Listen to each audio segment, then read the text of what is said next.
And here we are. I already poured the coffee. Ching ching. Cheers. J&T Marital Arts. This is like number 32. What the heck? Yeah. You Doing talk pretty a good. lot. Yeah, it's all me, for sure. Well, you're wearing some geisha robe. I'm giving away that we're not, we just get up and record this. Well, you showered at least, and you're dressed and stuff. I'm taking it slow this morning, apparently. Yeah. So, Well, I already went down and started machines. And that's why this is not a video podcast currently. right? Then I made coffee. Try it. I think this is better. Mm-hmm. Yeah, it's definitely better of the last couple, but it must be the different. Is it a different bean? It's still a little citrusy. Well, it's all good. It's all really good. Some of it is a little bit citrusy. Oh. Did you? So this one is Luz and Misael Muse. Misael was, he's the farmer with the highest Altitude location? Yeah. Uh-huh. I was going to say highest cropland. Yeah. This is Caturra, Colombia. So this is an original heirloom coffee. It's fully washed. And the flavor notes are chocolate, lemongrass, and orange peel. Yeah. So we're back in the citrus again. But we got the chocolate, which I tasted right away. I think that's what helps round it out. Yeah. Yeah. So I know I say this podcast is sponsored by Colombian-cc.com, but not really. I actually buy the coffee. I do own part of the company, but I buy my own coffee. Mm-hmm. So I pay full price. When you buy from an establishment like this, what you pay goes so far. Right. The altitude is 1,950 meters. It must be. Well, it says MASL. What? Meters above sea level. Yeah, I'll have to talk to him about that. But, there's two varietals. It's Caturra and Colombia. Okay, so there's two varietals in here. I thought the beans looked a little different. Some are bigger, some are smaller. I like the blends like that. And that's Colombian Coffee Connection. This is most definitely the best coffee. You know, when we try and get coffee other places, it's kind of a problem. It's hard to find coffee as good as this. Yeah. Well, and it's so exceptional too when you can get the flavor notes of like chocolate within the bean and not adding syrup. Right. I mean, it's hard enough already even just to go somewhere, and find when you're out and about, especially get a $5 coffee that doesn't taste burnt and isn't just heavily laden with syrup. Oh, we did find some good coffee when we were on vacation. And there's good coffee at Ruby's Roost in Victoria here, which is a half hour away, so it's a little bit of a drive if we want to go get coffee in the morning. I wanted to go out this morning before all my stuff, but I thought it would just be too tight of a schedule, and I don't like to.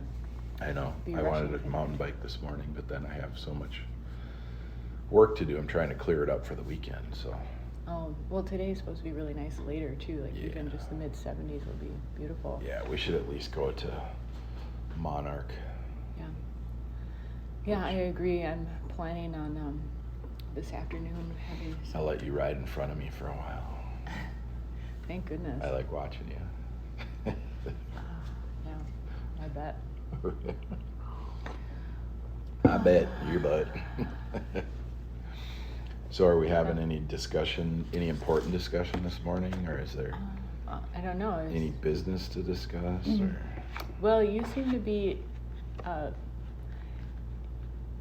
wild and crazy guy. Perfect lead-in.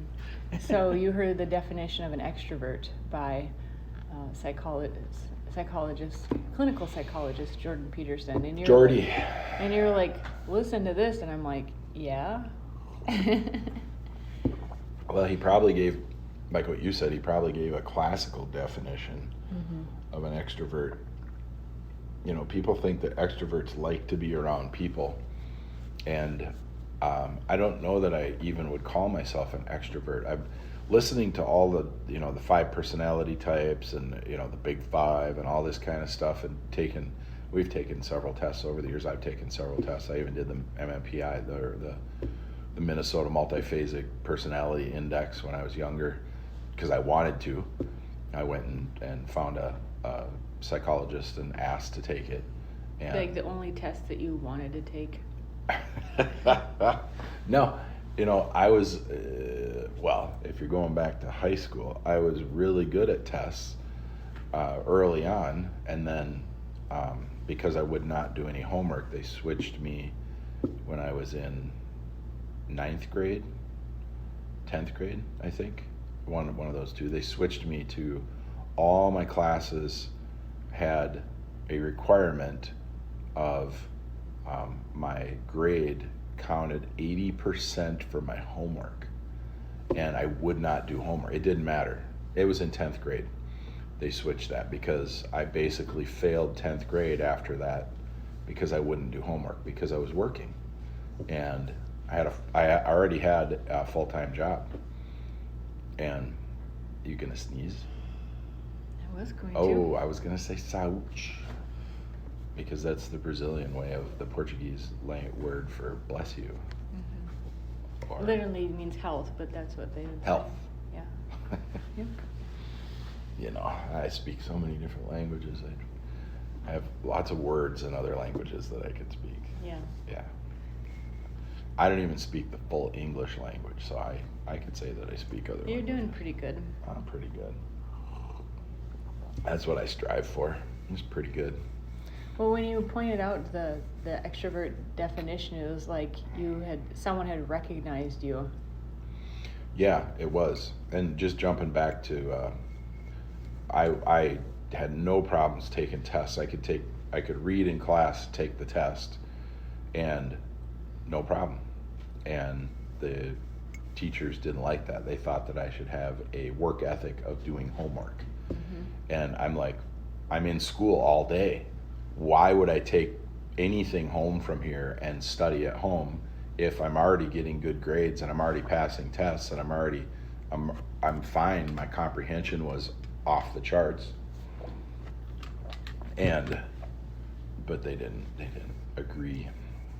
We had several sessions with the school counselor, and they were like, why won't you do homework? And I'm like, because I'm working. And then they said something to my parents. They were like, why is he working? And they're like, well, he wants to have a job. You know, and I still did hockey for only a couple years, and then I was in ski club, and then I raced motocross too. And so it's not like I was not doing activities or not being social, but my social activities were independent. So that's the motocross and the ski club. I mean, it's fun skiing. You're riding up with people, you're talking on the bus on the way there in high school, right? And but when you're skiing, you're going downhill, you're by yourself basically. I mean, you can talk and holler at somebody, but you know, it's more individual. And I liked hockey to a degree, but I didn't really. And then the varsity coach, when I was in 9th grade, came and asked me to start training as quarterback for the varsity team. And I said no.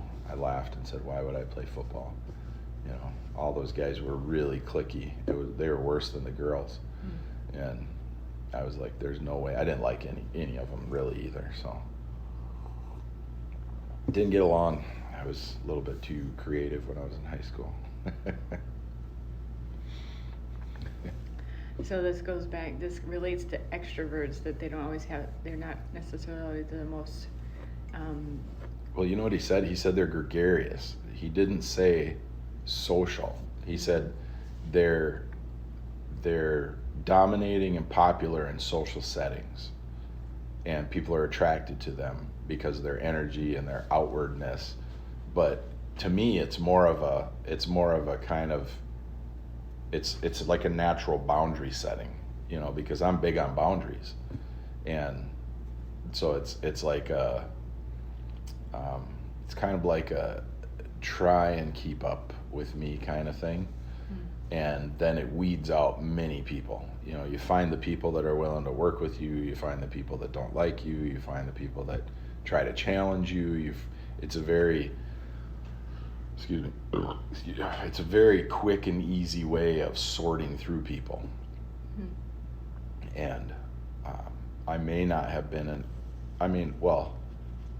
all my stars and my charts and all those things say that I'm an extrovert. So maybe I am, but. Well, that's interesting, because the introvert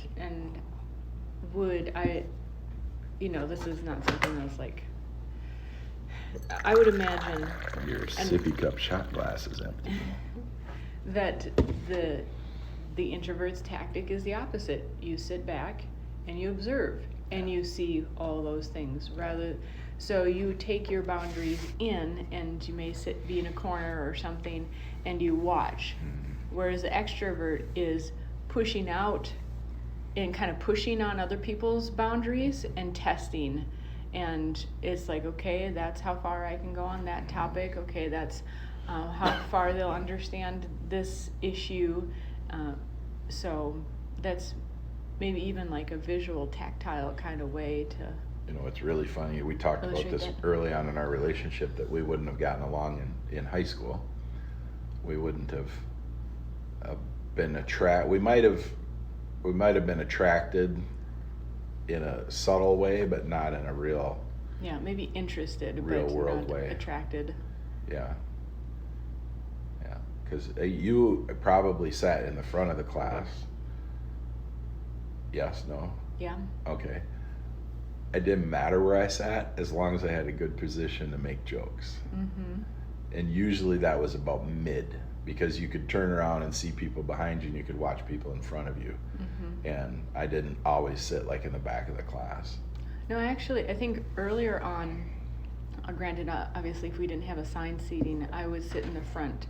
And I think maybe around 9th grade or so, I would sit more, I can think of certain classes, and I would sit more in the mid-back off to the side. I did always sit opposite the door. So I'd be on the far end away from the door. Well, we would have been sitting next to each other probably, and you would have been saying shh. I would have been like shh, shh, shh, shh, shh, shh. Yeah, trying to listen. And I would have been like, there's nothing to hear. And then I probably would have moved. But you were a little chubby in school. More so later elementary, more of that phase. Well, I wouldn't have cared about that in elementary. I wasn't really into girls.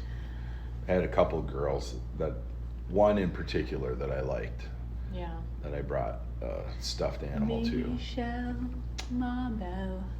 No, the first one was a Christy or a Christine. Yeah. Yeah. Very 80s name. And then Michelle liked me, and that was. Took me a while to like her, but then I did, and then we moved. Yeah. Right. Oh man. Yeah. Yeah. Well, I usually liked the farm kids. I appreciated their athleticism and strength. Yeah. And their So I grew up in the country. Didn't grow up on a farm, but I did lots of farm stuff. So I could have appreciated. You could be attracted that. here. Yeah. Okay. Good. All right. I'll go back to my elementary school days. I threw bales. I dug post holes. I shoveled shit. I did lots of stuff. Yeah. You qualify then. Yeah. I didn't milk anything. Wasn't didn't work on a dairy farm. Yeah. Yeah. Well, it's been a few days since we've had one of these chats. What's been on your mind? You were listening to a Giants podcast, Giants in the Smithsonian. Oh yeah. They have stuff like that at the Smithsonian? Well, they've taken all the anything that was found and taken out of the ground is in the Smithsonian. Okay, so it's not necessarily on display. Well, it used to be, but the Smithsonian went around and collected everything from all of the museums around the country, because there used to be like Barnum and Bailey's Wild Circus, and then there used to be like, in a town, if they found something, like they found giant bones and skeletons, skeletons like up to 36 feet tall, they would have it on display, and then they would charge, a nickel to come in, or 2 cents or whatever, because that was big money back then. Yeah. And so that would be kind of the attractions, like Wall Drug. When we're going out to South Dakota, it's like Wall Drug. Come and see Wall Drug. Hey, come and see this at Wall Drug. We've got 50 miles in either direction. You're seeing signs for it. We got a dinosaur leg at Wall Drug. Come and have some awesome donuts at Wall Drug. 5-cent coffee. Yeah, and that when the highway system was out there, even good roads, that was touristy stuff. Towns would make money that way. We have a pterodactyl, come and see it. We have a frozen Iceman. We have all this different type of stuff. And Thomas Jefferson was even traveled the country collecting things like that. He was into dinosaur bones, and there's evidence that he was into giants. Abraham Lincoln talked about giants. So there's lots of that type of stuff. And the podcast I was listening to was through Gaia, and they had a guy on there that the main lady at Gaia was interviewing, and he just was like, even the Native American lore talk about giants, and the red-haired giants, and how this tribe killed a giant that was eating people, and all this different type of stuff.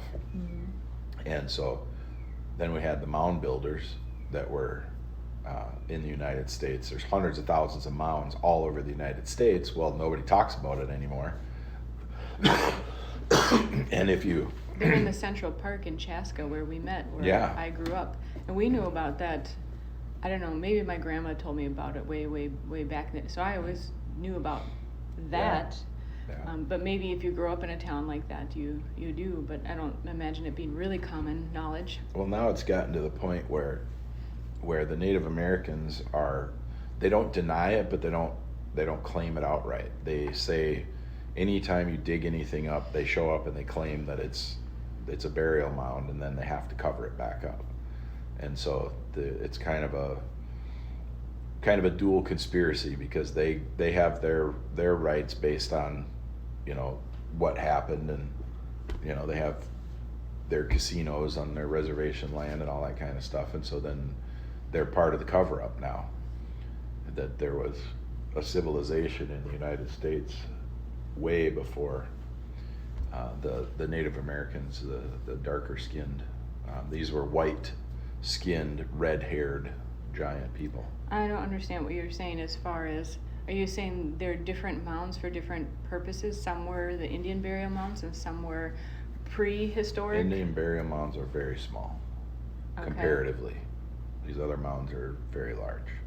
A mound could be as large as our facility here, as high and as large.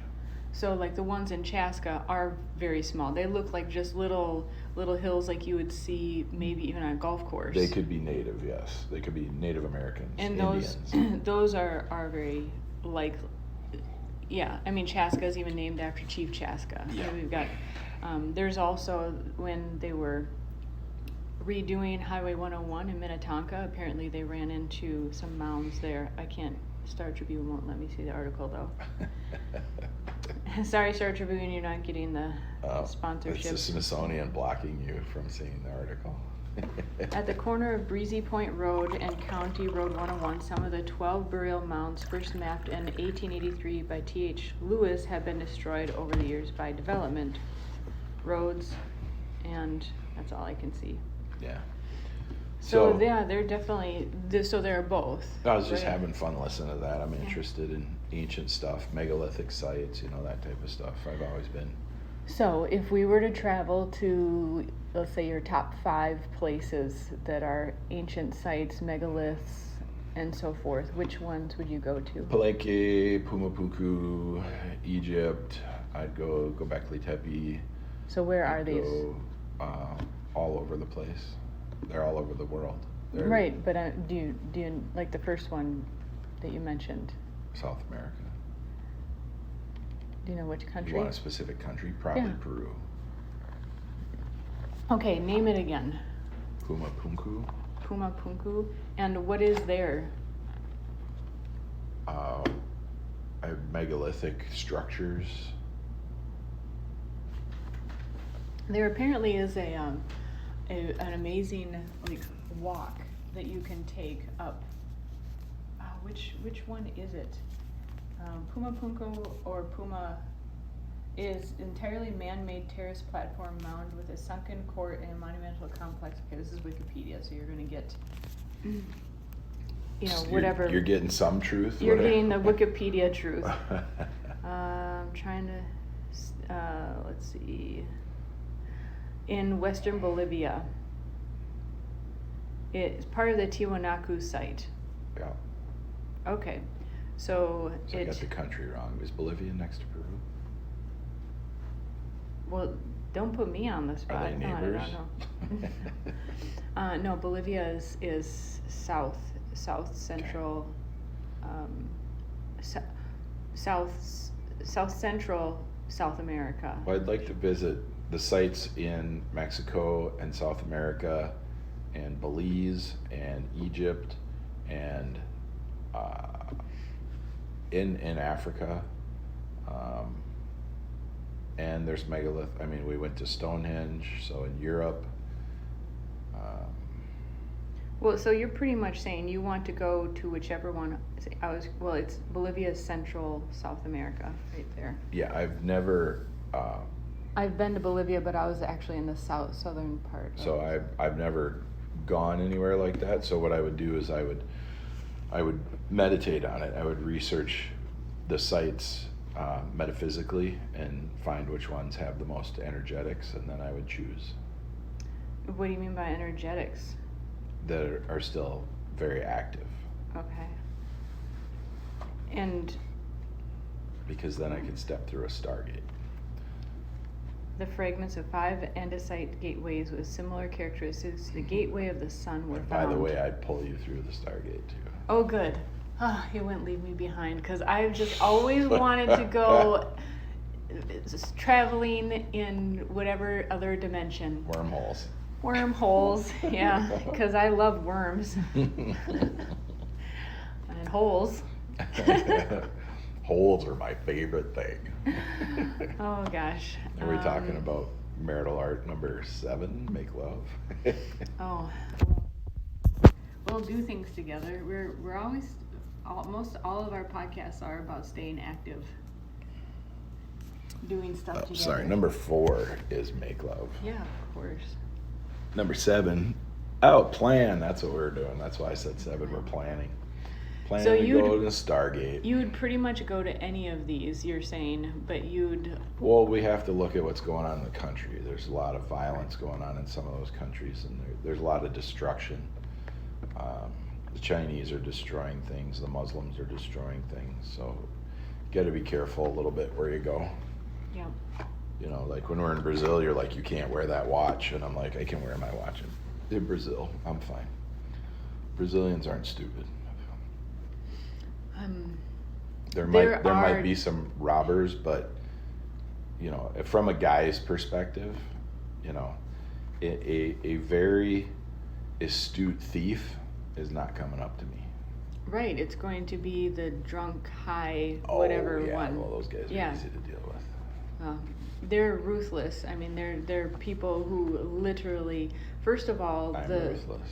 The laws, you're not calling a policeman and they're like there right away and arresting the person. If the policeman comes and the thief can be detained, the system is just not. See, the problem is we travel other places with our American mindset, and this is why we get I guff. travel with my metaphysical mindset. I'm ruthless on the metaphysical plane. I'll totally give that to you. But for other people, I'm not giving anybody advice. I would not be arrogant about traveling. I'm not arrogant. I'm not calling you that, but it's definitely something to be cautious. You want to be aware. And aware. Yeah, I don't think even people are arrogant because they're Americans. I think they're uneducated, and definitely they can be uneducated in the environment, and they can be uneducated in their own spiritual power and awareness. Mhm. Mhm. Yep. So you would go, it sounds like, to about any location, checking out obviously the political and social climate, and just Yeah, I mean, I would mainly go for the energetics, it sounds. Well, I would, yes. And so For the active metaphysical energies, yes. And so are all of these that you're talking about are energetic portals, gateways? They're specifically built because of the ley lines and so forth. Yes, they all fall on ley lines, and they're a metaphysical power grid that was active on the earth, and the earth befell multiple cataclysms, and may have been caused by the use of the energies, the energetics, but may have been part of a battle, a war between groups or even between planets, and so yeah. So we have Lots been of to stuff shut Stonehenge. down, lots of stuff broken. We have been to Stonehenge, and so what did you see or feel there?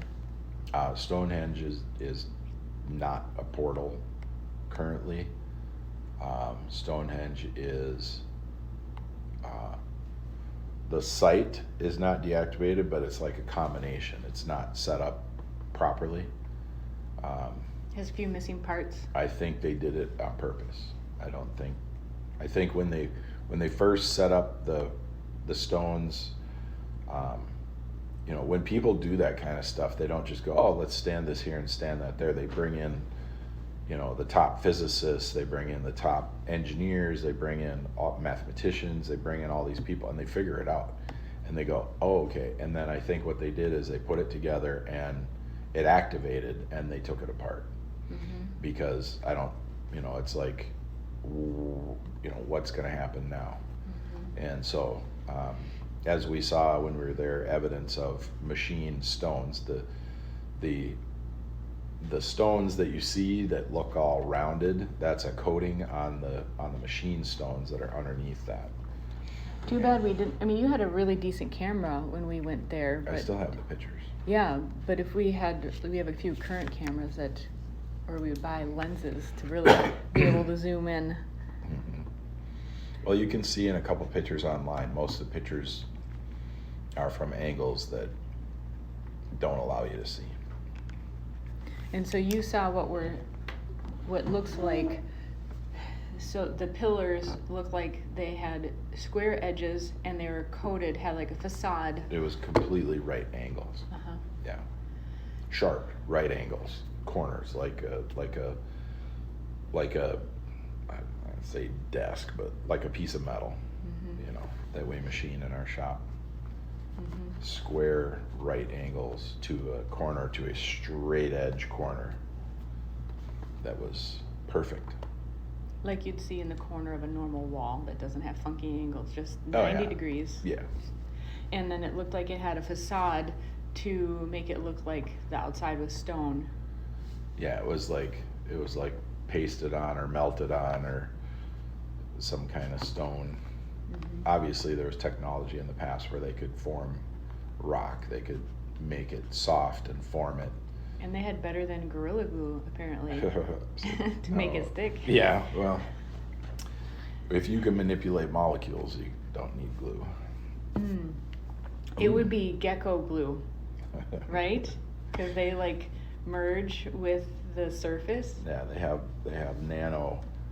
nanophilia fingers that stick out of their feet, and even running up glass, they molecularly bond with the glass. Mm-hmm. They go, they're little, I'll say tentacles. They're so tiny, they go between the molecules, and that's why they can climb any surface.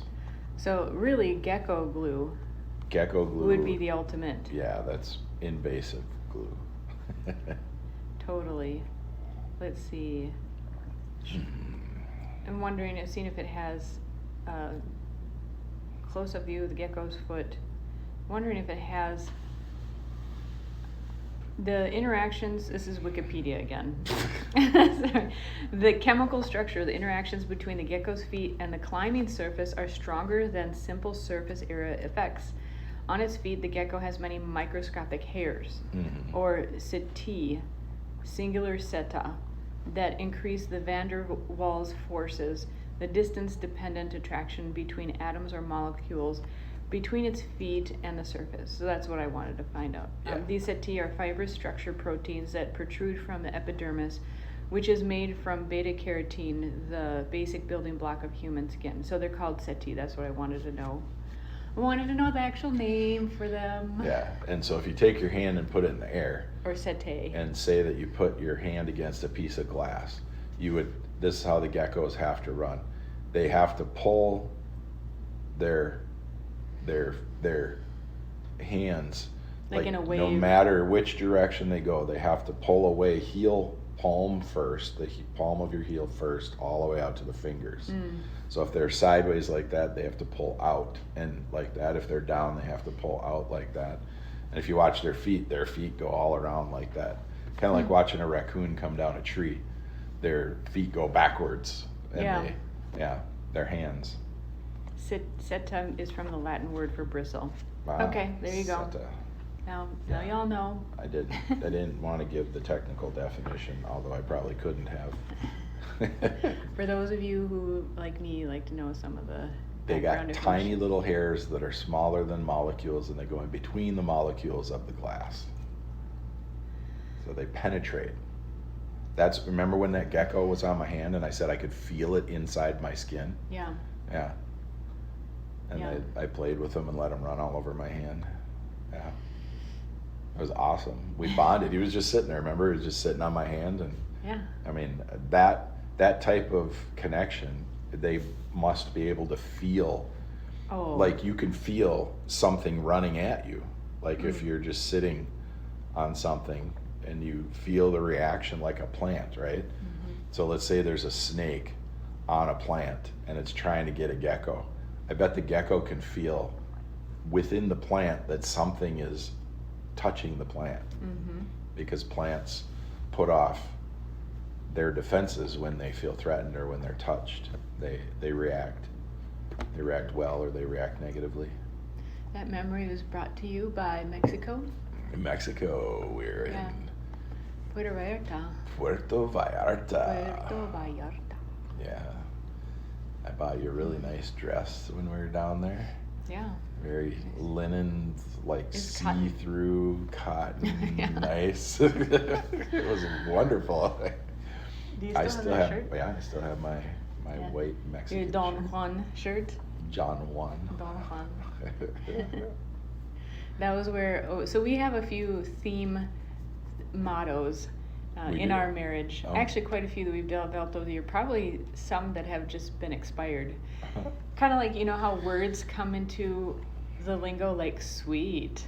You remember Yeah, that one? Awesome. And Totally. Rad. And so one of them that we have is que romantico. And so Yeah. when we were there, they had a romantic tour that you could take, and you'd get on a boat and you'd go to the end of the bay. It would be the what is We went out to an island, and is it an island or yeah, just like a because key? it could have been a key, but it looked like an island, and then And so then- like there's there's barely electricity. They They had, made like- it really romantic, but like still there was like no public. They had like Maya Mexicans or something dressed up with feathers things on and stuff, and they were Yeah. like, So you get there at dusk, yeah, and then you're there's walking up fires this. all the way. Yeah, you have to walk up the like hillside. tiki torches.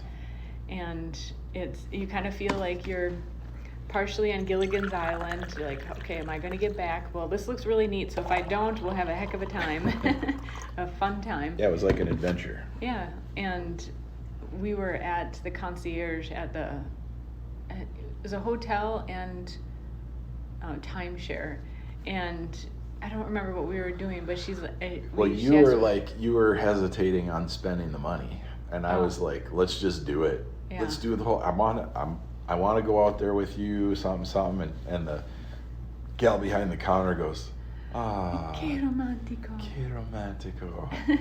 Then you laughed and So you that's put your me. arm around me. You're like, that's my guy. Yeah, muy romantico. Yep, so that became one of our things.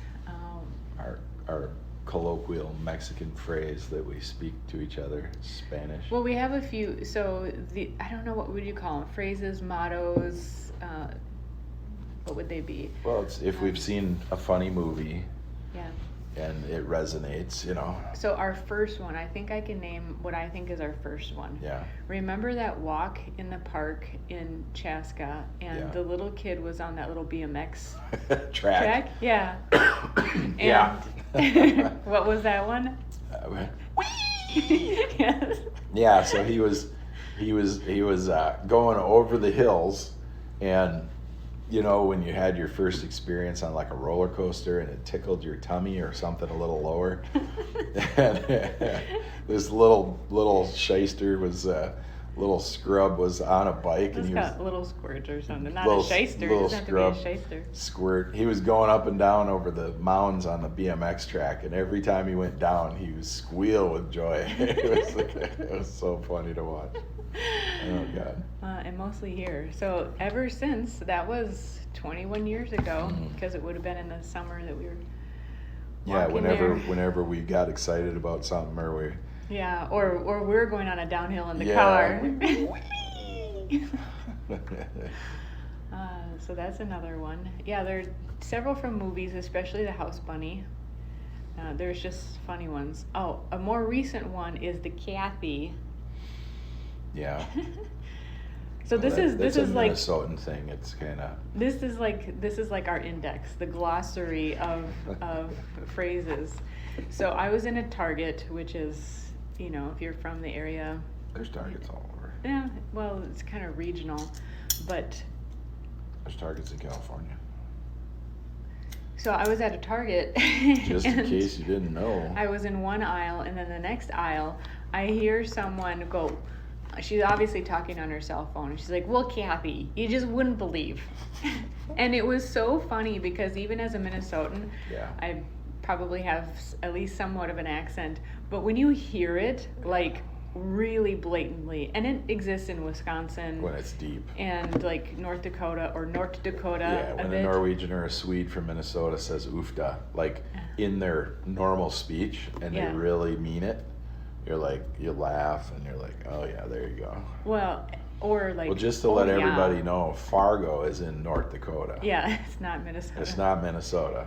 Despite what the movie may have. Right. made So you we have a believe. little bit of accent. They really played the accent up. Yeah. But if you go up in that direction, you'll hear it. Mm-hmm. Mostly in the older generation, because they were always just talking to each other. Yeah. They weren't always watching TV or on the internet or, Well, Grandma says when she goes back up north where she To grew up, Bagley. that she gets the accent again, and yeah. even when she talks about it. Well, your grandma had a friend named Kathy too, and Yeah. so we heard Kathy all the time. You would believe Kathy this, Kathy that, Yeah. and so then you heard it in the Oh, it was so aisle at funny Target, though. Kathy. It was just so exaggerated. It was almost as if she were making fun, but she wasn't. And So we always joke like that, like, Kathy, you wouldn't believe it. I just got a big motor home and I was driving it, and we went out on the boat yesterday, Kathy. It was so much fun. cruising around. Yeah. Oh my gosh, Kathy.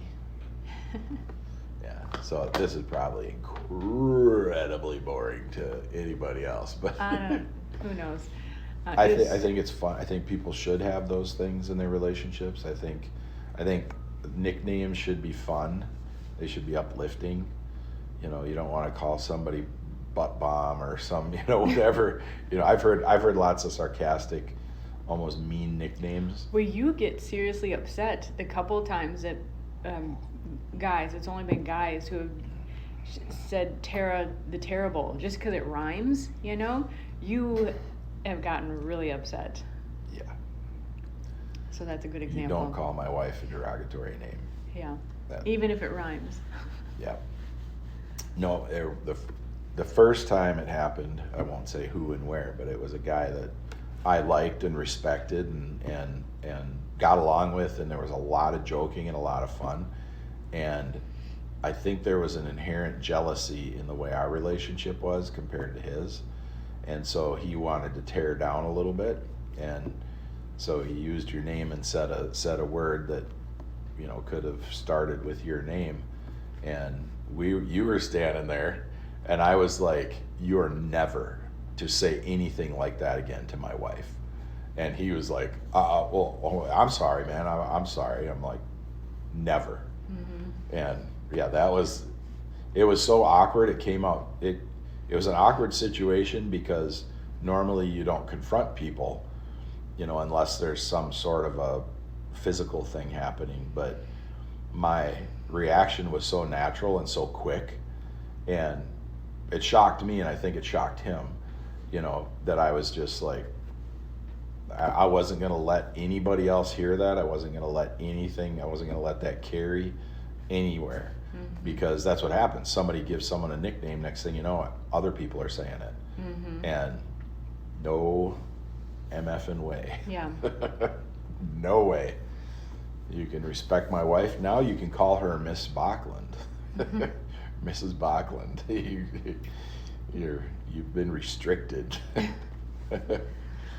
Well, but the point in general is also just, if you're going to make a nickname, make it fun and make it. Well, it's okay for guys to do it to guys, but you don't do that to But women. especially we're in the couple's relationship. Yeah. In your own relationship. Yeah.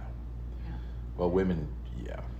What do you think about, on a similar note, when I've heard the guys will talk to each other and be like, the old ball and chain, or the old lady, or something like that. What do you think of that? What do I think of that? I've said that around you. It's funny to me.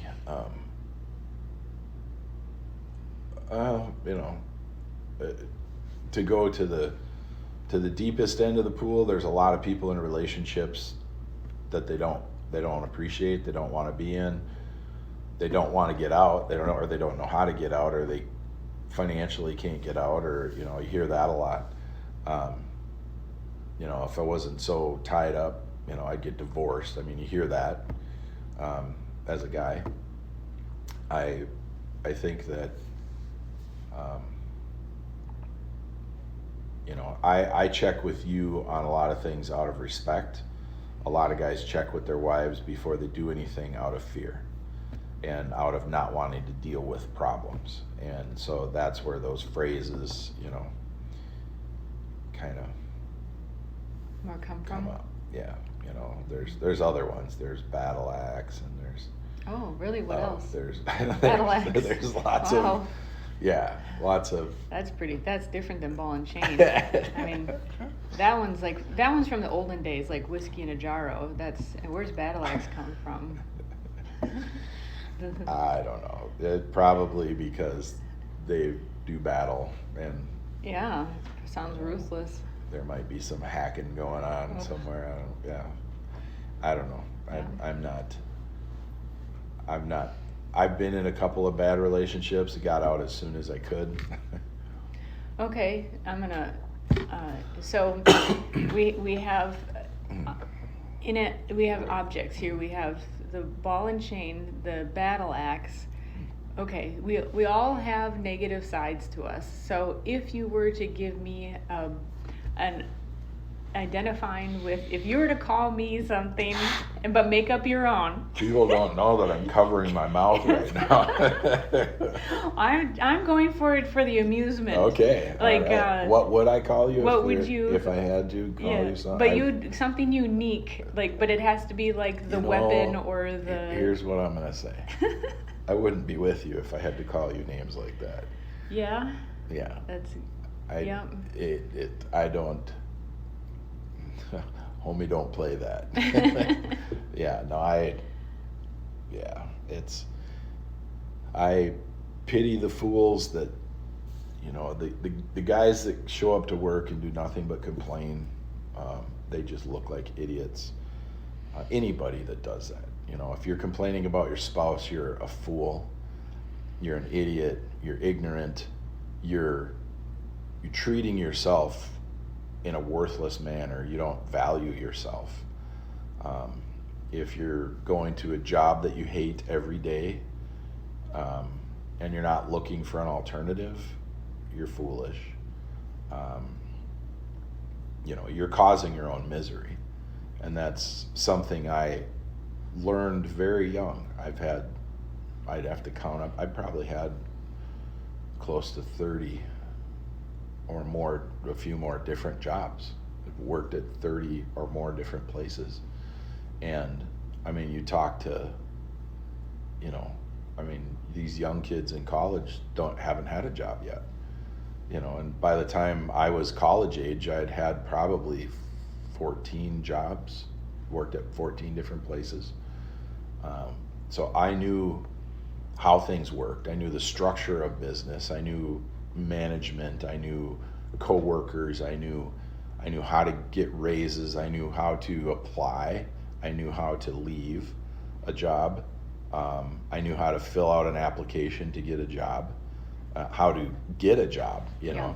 I would always, after the first couple jobs, I would hand deliver the application to the person that hired, and I would always get the job. And I would show my personability.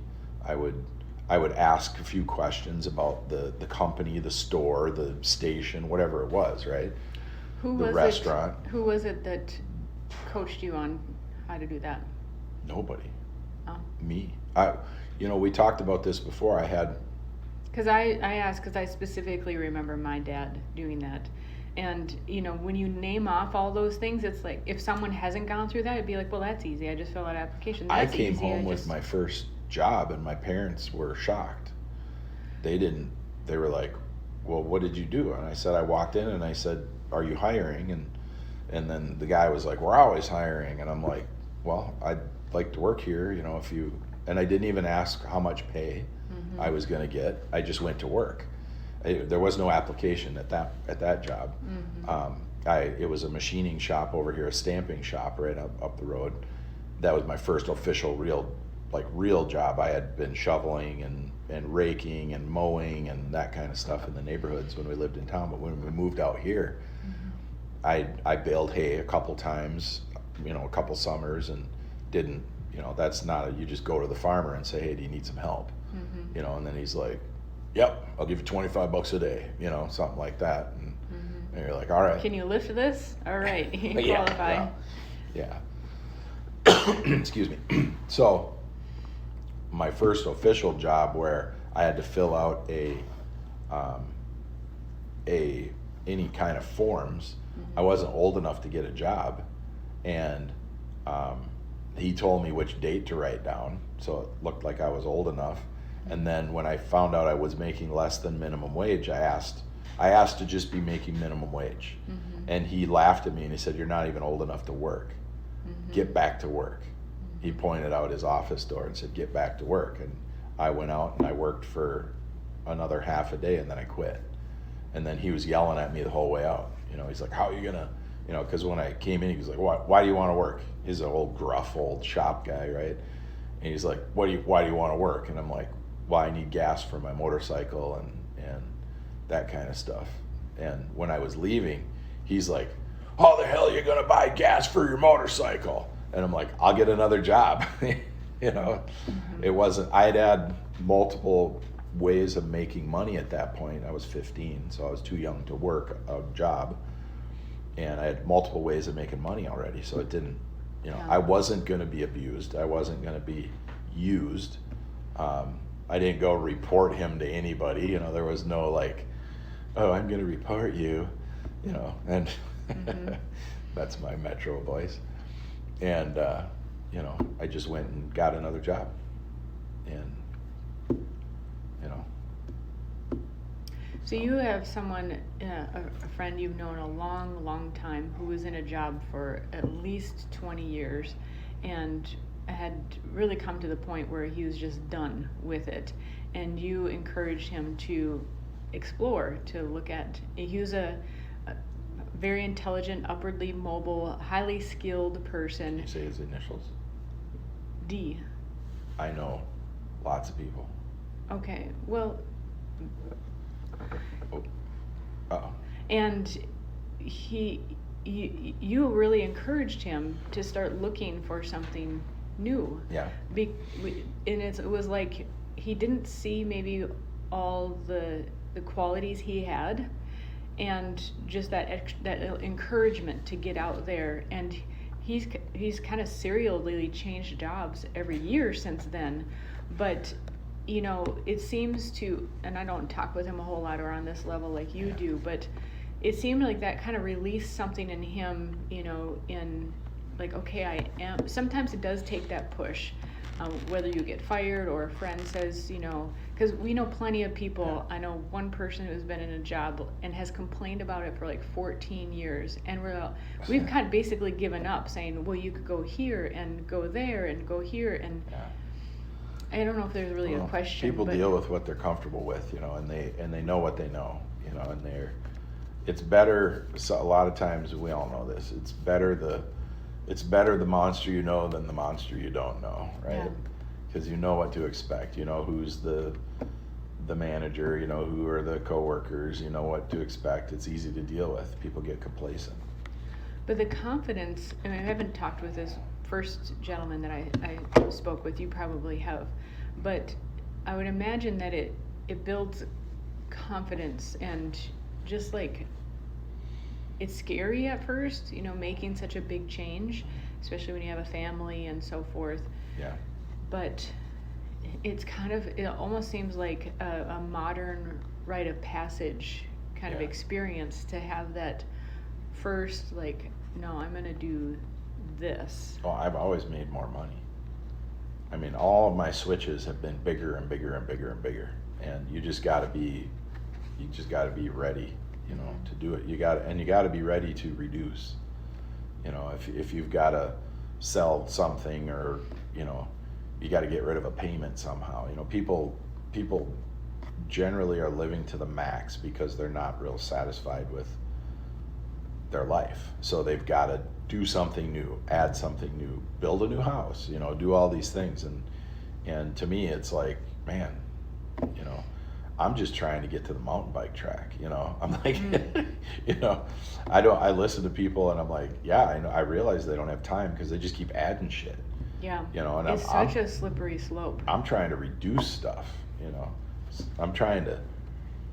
I'm on the daily decrease. It's like last night I worked quite late because I want to be able to leave early today. And I even took part of a job yesterday that another guy can do today, and I'm like, it's just got to keep going. It's got to, and then when the job is done, that's when you get time off. You don't get time off when you're, it's like you've had website launches and stuff, and you're like, okay, the launch is done, I'm going to take a break. It's like, but no, it's more like catch up on other stuff. Well, yeah, I mean, and that's the way it should be. I mean, if you've got a way to make money, you should do it. I know people that are very capable at many things, and they just have a job, and then they don't do anything in their spare time. And they might have a 401k, they might have some savings, they might have some investments, and when they hit that age where they retire, they're going to step out and retire and go, okay, now I can live off this money. Man, if you've got some skills and you retire, you should be starting a new business. You know, it's innate in me. I mean, I've been doing it since I was as young as I can remember. So you're talking from the perspective of a very industrious person. So referring back Talking to, in reference to a human being. it's, I think in that same Jordan Peterson talk, although he mentions this very often, talks about the big five and a scientifically backed dynamic of personality traits, and it's a scale, and there are identifiable characteristics, and people will behave in a certain way based upon where they are on the spectrum of these 5 characteristics. I think there's 2 types of people, but go ahead. And one of them is industriousness is the byproduct. I forget what the actual Conscientiousness. A very conscientious person. He says, which makes total sense. A conscientious person is someone who is naturally industrious. So if they don't have something to do, to work on, they are out of sorts. Like it's like the working, you can see it in a working dog animal. Like if you have a working class dog, let's say a German Shepherd, and it does not have a task to work on, it will destroy the house. It will destroy itself. It will start gnawing on itself, like if it's, locked in a cage. And that is, I would say, a visual representation, another way of representing the conscientious person. And there are people who are on the other end of the scale where they have low conscientiousness. Okay, so just to, maybe it's a good point to also go into what the big 5 are. Yeah. So the big 5 dimensions of are extroversion, which is associated with positive emotion, neuroticism, negative emotion, agreeableness, the primary dimension These are the big 5 personality traits. You said the big 5 dimensions of extroversion. Okay. Well, this is in amongst the paragraph. So yeah, the big 5 personality traits, the dimensions are, there are 5. Yep. Extroversion, which is associated with positive emotion. 2, neuroticism, associated with negative emotion. 3, agreeableness, which is the primary dimension of care for others. 4, conscientiousness, which is associated with duty, precision, and responsibility. And 5, openness, interest in ideas and aesthetics. And so the person who is higher on the conscientiousness scale is going to naturally be industrious. So I'm like a 1, 4, 5. I'm No, extrovert. Everybody is on a degree of this. Yeah. You can take the test. Yeah. If you just look up Dr. Jordan Peterson, 5 big five tests. Personality traits. So conscientiousness, a person who is higher, so we are all somewhere on the scale for each of the 5. Yeah. Me and you are highly conscientious, where if we're not doing something productive with ourselves, with our minds, our bodies, and so forth, that is more uncomfortable than being highly industrious. So the product is industriousness, which is the ability to engage and sustain goal-directed effort and orderliness, the tendency to schedule, organize and systematize. Those are characteristics of conscientiousness. And so because you and I've taken the test, but I know I'm higher on the conscientiousness scale, and it's safe to assume that you are as well. When I have not been occupying myself as fully as it is good for me, I'm very unsettled, like the work dog that doesn't have something to train and to work on. And I think the caveat, going back to what you were mentioning about everybody needs to, I think from what I've learned from Dr. Jordan Peterson and others, is that whether we are highly conscientious or not, we all are better off by having something that positively occupies That us. we're responsible for. And here is another scientist who essentially backs this up. So there is Huberman Labs, Andrew Huberman, and he has a new podcast that started at the beginning of this year. He's been on others, but one of the first, each month has a new topic, and one of the first months was basically how our reward centers work. And people are very interested these days in nootropics, nutrients, chemicals that help our brain. Nootropics. It's NOO. That's nootropics.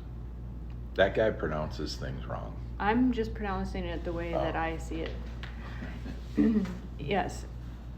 Nootropics, according to Wikipedia, are colloquially called smart drugs and cognitive enhancers, are drugs, supplements, and other substances that are claimed to improve cognitive function, particularly executive function, memory, creativity, or motivation in healthy individuals. So, nootropics. So, people are very interested in how they can improve their cognitive ability and motor functions, and also at least maintain in certain populations. And what they found, I don't know if it was in his lab or elsewhere. So this is scientifically based information, and he's very adamant about not sharing information that has been to his degree of to his satisfaction. And he teaches at Stanford, so at least Stanford thinks he's good enough to teach there. So we'll put that out there. Yeah. And so what he said is, through scientific studies, they found that the best nootropic. So let me back up a step. So it's commonly known that we have the best brain plasticity, that is the ability to create new neural networks at age 25 and younger.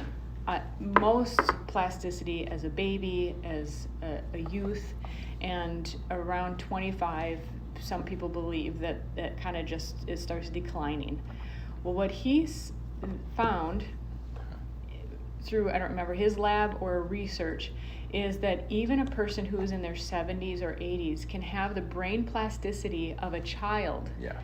Not just an early 20s person, but of a child. But the main thing is it has to be a matter of, is it putting food on the table? Like, is it essentially survival oriented is what I gathered. And if that person their activities are founded in, are based on, will this help me to survive and put food on my table, they can have the brain plasticity of a child. Mm-hmm. And to me, what is so fascinating is that it's like a built-in mechanism for us to survive and thrive. But what is so interesting also is, I think this supports why people who do the classic retirement route, yes, I've had my coffee this morning, is that they're no longer striving to put the food on the table. Right? And so they can quickly decline. This is why I always act like a teenager. Oh, good. Now I know why. It's scientific. So it's so interesting. So let's combine that bit of information about the nootrope or the brain plasticity, and the one of the 5 dimensions, 5 characteristics of the big 5, conscientiousness. Yep. So not everybody is highly conscientious. So this relates to, and in the podcast, Andrew Huberman does not say it directly. He's so careful in what he says, and I kind of feel bad for the guy that he is in the heart of California, and it's like every single word he goes over at least 3 times, it seems, before he says it.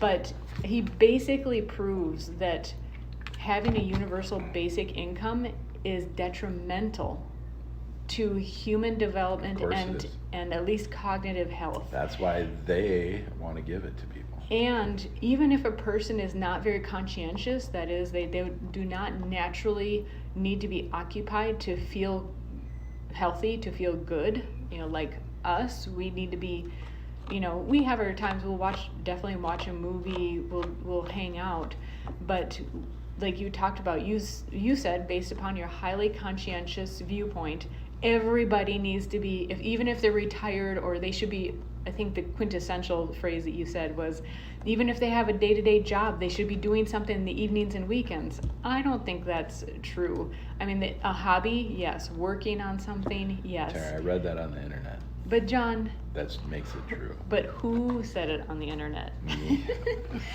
And so I think... I've always said that. That I think that's true for, like, us. So, like, I can't hang out with people for a long period of time because I see them go backwards. Mm. So, as I see people go backwards, what if they had a job, though, that really challenges them and... No, I'm talking about personal relationships that I'm like, okay, I've known you for 10 years and you're not getting better. Not you personally, I'm not pointing at you. But if I have a friend and they don't bring something new to the table continuously, they're not my friend anymore. Mm-hmm. I can't do it. So you're obviously, and I think this would make sense just using this one dimension, the conscientiousness. You're attracted to conscientious people. I'm not even attracted or industrious. To that. I'm, some people might call it ADD or something like that, but I have to see progression, and I'm not talking progressive political stances. I'm saying, like I said, if you have a skill and you are not using that skill to improve your life or improve your position, or if you're not developing something, I know people who could, I've had people come to me and say, if you'll fund this, I can make $1 million. And I'm like, what in the hell are you waiting for? What do you mean fund it? Yeah. All you need is a weekend to start, and then take every evening and weekend for 2 years and you'll make $1 million. Are you kidding me? There's no way in hell I'm going to fund that, because you're not already doing that. You don't fund people that aren't doing things. You fund people that are doing things, mm-hmm. and you help them get to the next level of what they're doing. I was talking to one of my clients the other day, and she said, what I really most appreciate about you is that you're accountable.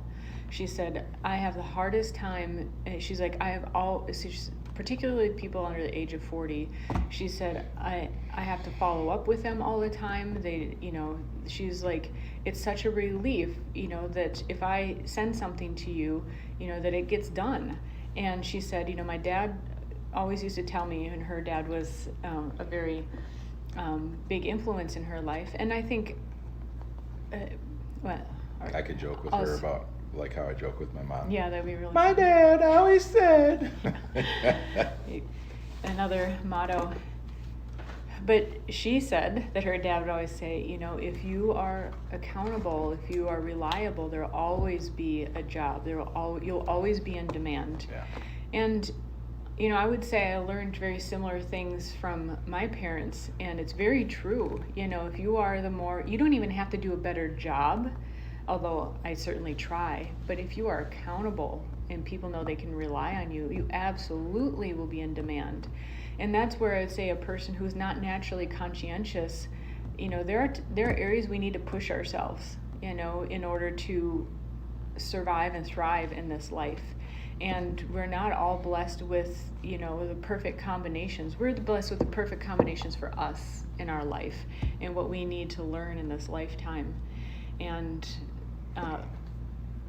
so, for example, I'm more on the neurotic scale, on the Big Five, which sounds horrible, but just that, and women basically they have a tendency to worry more, tendency towards negative emotion, which is substantiated in, you look at the eons of women, it's primarily been their job to look after the young. And you do need, in order to maintain and help the next generation to come about, you have to think of all the ways that they could be harmed to prevent that from happening, which you don't see in men typically. It's really funny. Well, that's why I give you your daily injection. It's a positive injection. It's Of John juice. positivity. Okay. Am I talking too much and now you're just trying to be disruptive in the classroom and just throw things off? It's gotten a little bit too Too organized serious? for me. Oh, God. Yeah, totally. Because I see your diversion here. Totally Or like, too technical. I'm over here putting on tools on my belt and playing with a knife. Someone's appreciating it though. I know. Yeah, along with the definitions. I'm not complaining. I'm just adding to the. You're just lightening things up again. Yes, opposites attract, and You're talking about someone else's podcast, and I'm getting jealous, and I'm like, I'm gonna listen to his It's a very good podcast one. now, and I'm gonna tear it apart. Probably. And be like Stanford. What is that? Is that someone's name, Stanford? Yeah. Well, anyways, it's There's a lot of definitely interesting stuff to look into and to consider. And Well, the thing is, know yourself, right? I Yeah. mean, there's such simple, basic principles. If we go back in time, there's know thyself, right? There's your food is your medicine is your food. There's as close to the earth as you can get for food, right? There's stay hydrated. There's such simple axioms on how to live life. Life is so confusing now. You know, I mean, you listen to a podcast, you listen to another podcast, you listen to a show, you watch a movie, a documentary, and there's all this conflicting information, right? And then someone just needs to like lighten it up with a joke. Right. Well, I wasn't joking. Get your injection later today. Positive juice. Yes. Yeah. I'm making it right now. This may be So I time love to- looking at you when we're sitting here talking. I just like, you know, even in your morning state. My you know? morning state. Yeah, Yes. it's beautiful in the mornings. Oh, good. Yeah. You like my Maggie hair? Well, you got a braid. Yeah, you look great. You know why I braid my hair at night? So it doesn't tangle and snarl. That's one of the things. So I don't land. So you don't roll on it. And then you're pinned down. Yes. Yeah, once it gets to a certain length. Yeah. No, I think that the life axioms are simple, they're easy, and if you do them over and over again, it's like when I get together with people and we start training martial arts again, even after years. You know, the first things I do, I say grab a stick. I say, you know, we do basic stick work. I say, let's do some hubai, let's do some chi sao. I got to see where they're at. You know, I might say shadow box, move around a little bit. I want to see where they're at. Has their coordination gotten better, worse? Has it stayed the same? Can they move certain ways? Are they stiff? Do they have an injury they're favoring? Or they, you know, and then you watch and you go, okay, you know, and then you say, correct this, change that, move here, do this, and you know, I did that once. We were at the Kali group, the Minnesota Kali group, mnkali.com. You can visit them and take their online university, or you can go on location and train with them. So anyway, I was at the Kali group training, and I was training with a guy, first time I ever trained with him, and I naturally position things and correct things so that they see and they feel. Mm-hmm. And I try to figure out what their learning mode is. You know, are they visual, auditory, or kinesthetic? Are they all three? Are they one? Or holy cow, are they none? You know, can they not learn unless they do it? You know, some people do things 10,000 times to get it into their nervous system, and some people do things 10,000 times so that they can actually realize they're doing something. You know, there is a lot of really, growing up, I never met anybody that was uncoordinated. After 1984, 85, everybody that came in was uncoordinated. I mean, it was crazy. You know, and I don't know if it was the video game revolution, if it was the, the helicopter parent revolution. I don't know what it was, padding the kids up, making them wear helmets and life jackets if they're just walking by a lake. There's evidence that it's even the generation of children that were no longer carried, that they were put in devices. Car carriers and all that kind of stuff. They Yeah. stayed in car carriers for a long time. When your parent holds you, even like while they're cooking and You moving learn around, motion. you learn motion. Yeah. Yep. So, whatever it was, I saw a massive shift. And so anyway, I'm just correcting this guy. He's probably your age, and he. Young pup, just. Yeah. Young, sexy, good looking. Not me, your yeah. generation. Yeah, my generation. Yeah, and he, I'm correcting all these things, and at the end of the class, we almost did the whole class together. He looks at me, he starts walking away, and he goes, "Thanks a lot for telling me how bad I was doing." And he just walked away, and I was like, just trying to help. I mean, he had been going to the Collie group for, I don't know, 3 years. And I've been going to the Collie group for 30 years. Did he know that? Oh, well, I mean, Rick often would reference me and say, who's been here? And you're not a jerk about it. You're not like, you're doing it all wrong. Come on, this No, is how I was- you just, yeah. you'll gently just guide and say, hey, try this. I mean, I or- might have said once or twice, no, not this. Yeah. And it Just to be clear, probably Yeah. for clarity. Yeah, put the pointy end of the knife towards me. Yeah, not at yourself. Yeah. At fake knives. Well, there are some arts that do things funny, and if you do a more advanced art, they will turn the knife like this, and kind of like they're hiding it, and then I just push it into them, and I'm like, yeah, you don't want to do that. It's a training dagger; it's not a real knife, so I'm Right. not cutting anybody, but I will show them the error of their ways. Yeah. And okay, I mean, somebody, And they once put a- their hand towards you, their empty hand and their knife in the rear, and I like to grab that empty hand and pull them towards me, and they don't know what to do. And just a lot of corrections, stick work, empty hand, weaponry, knife edge work, and it's, man, he was so angry and resentful. And I'm like, come on, doofus, you're here to learn, thankfully in the gym and not on the street. Yeah. Here you don't die, out there you die. Here you just got your feelings hurt. Well, and so you've noticed a softening in a sense, like when you first started going to the gym, it was hardcore. And let's use the 5. First day, 3 bloody noses. First day.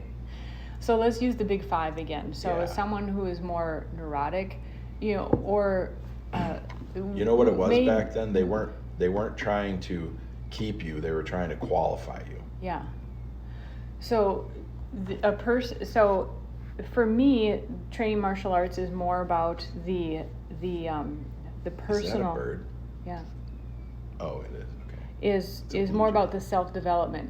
If my level of conscientiousness wasn't so high, you don't naturally want to do things that are challenging, right? If you're highly neurotic, so you tend to have negative emotion, you don't want to do things that challenge you because you would potentially hear what you're doing wrong, right? But is that making sense? It doesn't even compute to me. Clearly. So because you're more on the I extroversion. want to know what I'm doing wrong immediately. So let's just hypothetically discuss this. You're much higher on extroversions, which is positive emotion. It's like, I'm doing it right. What are you doing wrong? Now that's way overboard, but but someone who is more on the neurotic side of things, have negative emotion, they're already doubting themselves. Well, and so it's not a natural tendency Yeah. to put yourself in an environment where you're going to be shown or told what you're doing wrong. Jumping back to helping that guy in the class, I've been in so many I can't count the fights I've been in, and I've been in 3 knife fights, and I've had to defend my life twice, and so I'm coming with so much practical experience and standing in front of somebody going, you need to do this, don't do that, and literally it was just his feelings got hurt, But you hear what I'm illustrating. Well, I know exactly what Yeah. you're saying. I just you know. But it's a person who is highly neurotic does have to kind of build up that side of themselves that says, you know, I'm learning here. To me, it's like you're holding a gun and you're pointing it at your foot and you got your finger in the trigger well, and you're like, hey, if I just pull the trigger, I'm shooting the ground. I'm like, oh, your foot's in the way. Hey, dude, don't tell me my foot's in the way. Mm-hmm. You know, it's like, no, I'm gonna take the gun from you, and hey, don't take my gun. You know, and it's like, well, you can't. You know, I'm not gonna let you shoot your foot. Mm-hmm. No matter how dumb you are, no matter how much you want to pull the trigger without looking where the round is going, you know, I'm like, I'm not going to let you do it. Mm-hmm. And, you know, and you should want to know. You should want to know immediately that you're about to put a hole in your foot. And to me, that illustration is everything in life. There is nothing less than that you are going to put a hole in yourself if you do this. There's nothing less than that. You've been around me hundreds of times in conversations, probably thousands of times, and you watch me deal with people and how we deal with stuff, and you have thought since we got together, wow, that's pretty extreme. That's where my thinking is. My thinking is right there at the highest level. You're about to put a hole in your body, and I'm not going to let you do it, no matter what we're talking about. Does that make more sense now, looking back in time? Well, because this illustration just came to me. It's made sense the whole time. What it sounds like, though, and this may irk some people, but it's the role of a dad. If they haven't, it's your dad who typically, or an uncle that's going, don't effing do that. That's dumb. You know, or instead of mom going, oh, watch out, honey, dad or uncle or someone is like, move out of the way, you're gonna get, you know, don't, something. He just takes it, or he stops it. Is more direct. Yeah. And so you get accustomed to that offend more direct if they don't have that in their life, if they haven't had a person. Then they need it. Yes, but what I'm getting at is, again, the child development, where, you know, just like you learn how to move from being carried by someone, you learn how to accept that harsher criticism by the person in your life who's more likely to give that. And hopefully it's in a healthy way and not with, you know, derogatory names and so forth. No, it's like if you wanted to talk to me, you say, hey, I want to have a conversation about this. You're going to hear the truth because you opened up the conversation, right? Mm-hmm. I don't just run up to people and stop them from doing things. No. You know, if somebody, you know, when my son was riding his bike, he crashed a lot. You know, I didn't stop him from riding the bike so he wouldn't crash. Mm-hmm. You know, I made sure that he was not on a highway doing jumps or, you know, whatever it is. You know, he wasn't going to get killed. Mm-hmm. However, you know, there is, you know, I'm going to go climb this tree. Okay, well, be careful, you know, make sure you hang on, you know, and it's like, and he did it a couple times and he got stuck at the top of a tree, and it's like, you know, come down slowly, make sure you're grabbing your arms around the branch, don't let go, slide down, you know. Yeah. And, you know, it's like, I'm not going to get a boom truck out here to pull him out of the tree, you know. It's like, you got up there, you can get down, you know. You just got up there and got scared, you know. And that's where I'm like, okay, we're training martial arts, or we're talking about business. Business is life, and business is life or death. If this is how you're making your money, you can make mistakes, but can you afford to make mistakes?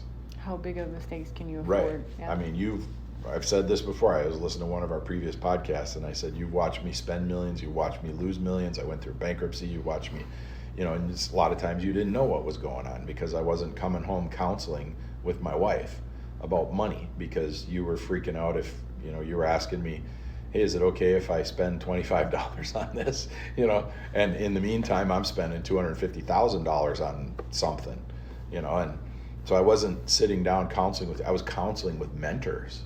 You know, I have a group of guys that are basically, you know, there's a great thing. Dan Inosanto has a group of high-level martial art masters that he works with that he calls the X Factor.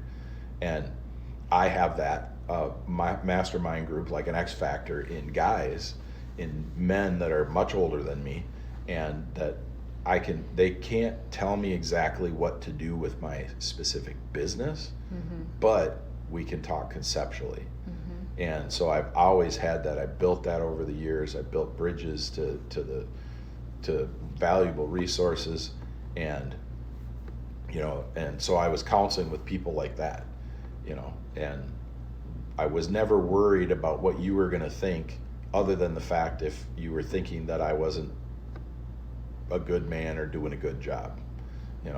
It wasn't like, well, I wonder what my wife's going to think about, I put a refrigerator in my shop, or I bought a $450,000 machine, or even this last year I put $2 million worth of equipment in the facility. And I talked a little more with you about that because we interact more in business now after 21 years. We're interacting on a very comprehensive level, that you understand what I'm doing, that kind of stuff. So now I just, telling the truth is one thing, exposing somebody to something they're not ready for is something totally different, even if it's the truth. But you don't want to let somebody hurt themselves. And if you're trained in martial arts, or you're in business, Irvin called me last week or 2 weeks ago and told me an investor's coming in, and there's a couple people coming in. He's expanding the coffee company, and I could tell in his reactions he did not like some of the things I was saying, but he called me for that. He called me specifically. He doesn't have to ask me permission for anything. He doesn't have to even tell me what's going on. Sorry, my butter coffee's getting in my throat. But he called me and told me everything that was happening, and then he was silent. And then I started in, and I told him the things that need to happen, what should happen, how people to expect what to do, how to guide them, and I could hear in his responses, he was like, ugh, just, it's not as easy as you think. If you take money, it's not as easy as you think. Mm-hmm. Those investors are expecting that money back, and in America, it's tenfold. Mm-hmm. So. Well, in other countries, there may be the hammer. It might be a machete. Machete on the other end of that. Yes. So. Yep. So anyway, we can wrap this up. It's been great, but it's been long, and it's time to. Ooh, an hour and a half. Holy cow! I gotta get to. All right. Stuff. Well, we did it. You go do it now. Bye-bye. Bye.